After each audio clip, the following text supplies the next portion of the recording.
Chennai Apollo மருத்துவமனையில 3வது நாளா முதல்வர் ஸ்டாலின் அவர்களுக்கு சிகிச்சை அளிக்கப்பட்டு வருது. நேத்தைய தினம்தான் ஸ்டாலின் அவர்களுக்கு பல மருத்துவ பரிசோதனைகள் மேற்கொள்ளப்பட்ட நிலையில அவரு ரொம்பவே நல்லா இருக்காரு. இதுக்கு இடையில தான் ஸ்டாலின் அவர்கள் எப்போ டிஸ்சார்ஜ் செய்யப்படுவாரு அப்படின்னு டிஎம்கேவினர் காத்துட்டு இருக்காங்க.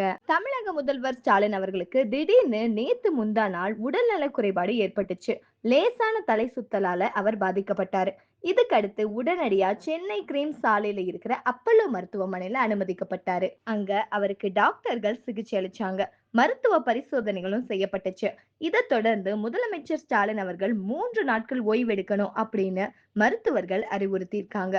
இது தொடர்பா அப்பல்லோ மருத்துவமனை நிர்வாகம் சார்பில் அறிக்கை வெளியிடப்பட்டு வந்துச்சு. இதுக்கடுத்து நேத்து 2வது நாளா முதல்வர் ஸ்டாலின் அவர்களுக்கு மருத்துவமனையில சிகிச்சை அளிக்கப்பட்டுச்சு.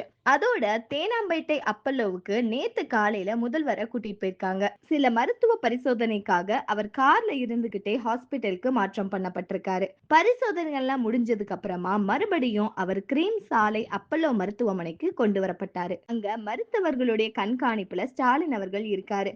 இந்த நிலையில தான் மகனும் துணை முதல்வருமான உதயநிதி ஸ்டாலின் அவர்கள் நேத்து ஸ்டாலின் அவர்களை மருத்துவமனையில சந்திச்சிருக்காரு. அப்படி அவர் சொல்லும் போது முதல்வர் ஸ்டாலின் அவர்கள் ரொம்பவே நல்லா இருக்காரு. இன்னைக்கு காலையில சில பரிசோதனைகளும் எடுக்கப்பட்டுச்சு.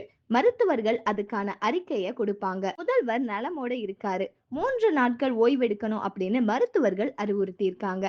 முதல்வர் கூடிய சீக்கிரமே குணமடைஞ்சு மருத்துவமனையில இருந்து வீடு திரும்புவாரு அப்படின்னு சொல்லியிருக்காரு. இதுக்கு இடையில தான் முதல்வர் ஸ்டாலின் அவர்கள் எப்போ வீடு திரும்புவாரு அப்படின்னு டிஎம்கேவினர் ரொம்பவே எதிர்பார்த்து காத்துட்டு இருக்காங்க. இதுக்கு இடையில தான் முதல்வர் ஸ்டாலின் அவர்கள் மருத்துவமனையில இருந்தபடியே அரசு பணிகளை தொடர்கிறேன் அப்படின்னு தன்னுடைய எக்ஸ் பக்கத்துல குறிப்பிட்டிருந்தாரு. இந்த மாதிரியான லேட்டஸ்ட் அரசியல் அப்டேட்ஸ்லாம் உடனுக்குடனே தெரிஞ்சுக்கணும்னா மறக்காம நம்ம சேனல் ட்ரெண்டிங் டார்கெட்க்கு சப்ஸ்கிரைப் பண்ணி ஷேர் பண்ணுங்க. பாய், தேங்க்யூ.